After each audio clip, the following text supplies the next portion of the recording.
బాలరాజ్ గారి ఆధ్వర్యంలో జరుగుతున్నటువంటి బీసీ కులాల ఆత్మగౌరవ భవనాల పరిరక్షణ.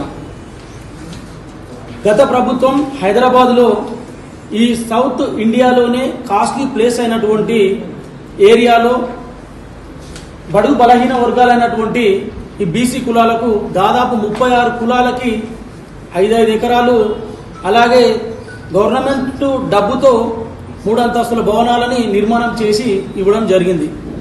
అయితే ఈ భవనాలని పూర్తిగా డబ్బు గవర్నమెంట్దే, జాగా గవర్నమెంట్దే.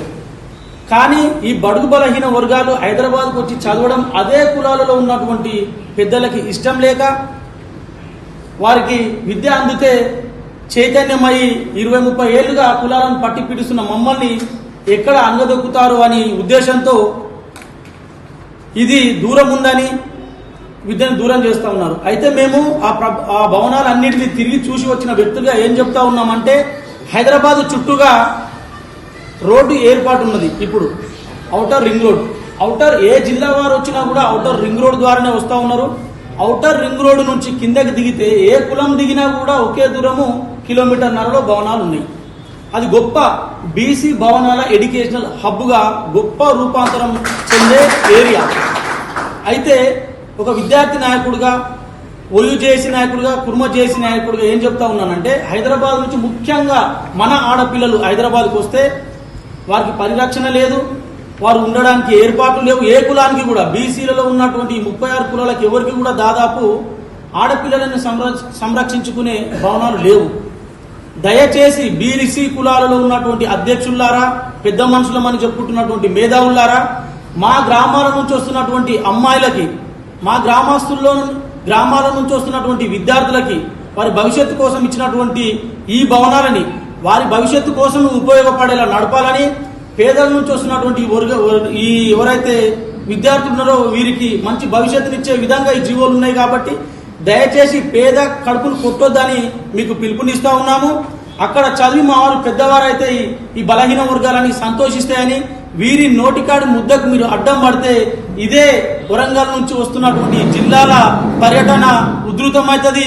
మీ అందరినీ కూడా మట్టు పెట్టి ఏదో ఒక రోజు మిమ్మల్ని దొంగలుగా ఈ రాష్ట్రం నుంచి తరిమేయాల్సిన పరిస్థితి వస్తుందని తెలియజేస్తా ఉన్నాను. నేను షెఫర్డ్ ఇంటలెక్చువల్ ఫోరం కన్వీనర్గా మన బీసీ ఆత్మగౌరవ పరిరక్షణ పోరాట సమితి అధ్యక్షతన, బెల్లం బాలరాజ్ గారి అధ్యక్షతన, అలాగే బీసీ సంక్షేమ సంఘం మన ఆర్ కృష్ణయ్య గారి సంఘం అన్నగారి ఆధ్వర్యంలో, అలాగే మహిళా అండ్ మిగతా కుల సంఘాల వాళ్ళు 36 బీసీ కులాలకు సంబంధించిన వాళ్ళందరూ ఇక్కడికి వచ్చి ఈ ఏదైతే కోకాపేట భవనంలో జరుగుతున్న అన్యాయము, ఆత్మగౌరవాన్ని తాకట్టు పెట్టే కార్యక్రమాన్ని దీన్ని వెంటనే తరిమి కొట్టాలనే ఉద్దేశంతో ఆదిలోనే దీన్ని అణిచివేయాలని, దీన్ని రద్దు చేయాలనే ఒక సంకల్పంతో హైకోర్టును ఆశ్రయించినాం.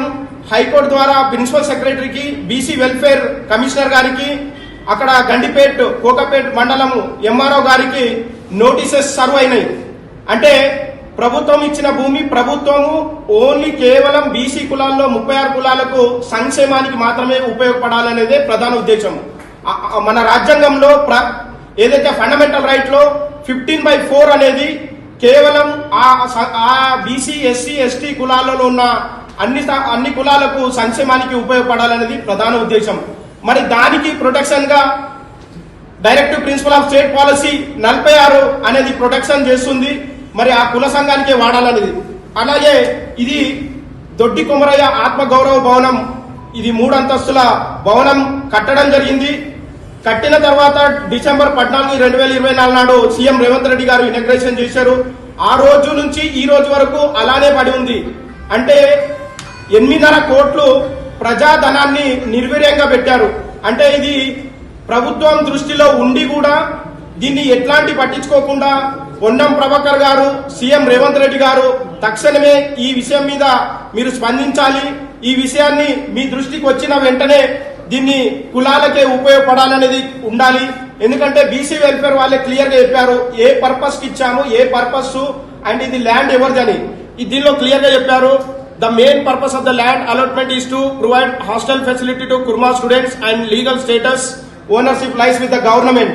అంటే గవర్నమెంట్ చేతిలోనే ఉంది. గవర్నమెంటే క్లియర్ గా బీసీ వెల్ఫేర్ గైడ్ లైన్స్ ఇచ్చిన తర్వాత మరి జియో 189 ల్యాండ్ ఇచ్చింది, జియో 20 ఫండ్స్ ఇచ్చింది. మరి ఒక మెమో కూడా ఇష్యూ చేశారు. ఆ మెమోలో కూడా ఇది 36 బీసీ కులాలకు వర్తిస్తుంది. ఇందులో క్లియర్ గా ఉంది. పాయింట్ నంబర్ 2, ఆయా కులాల్లో ఉన్నటువంటి అన్ని సంఘాలను కలిపి 10 సంఘాలు ఉండని, 20 సంఘాలు ఉండని. ఫర్ ఎగ్జాంపుల్ గా కుర్మ కులం అనుకోండి, కుర్మ కులంలో 12 సంఘాలు ఉంటే 12 సంఘాలను కలిపి ఒక కామన్ ట్రస్ట్ ఏర్పాటు చేయాలనేది ఈ మెమో 2574/D నవంబర్ 2 నాడు 2021 నాడు రిలీజ్ చేయడం జరిగింది. ఇవన్నీ ఉండగా కూడా మరి కార్పొరేట్ శక్తులకు సీఎం రేవంత్ రెడ్డి గారు కూడా మద్దతు తెలుపుతున్నారని సంఘంలో ఉన్నటువంటి కొంతమంది క్యామ మల్లేశం అనే ఒక బీఆర్ఎస్ వ్యక్తి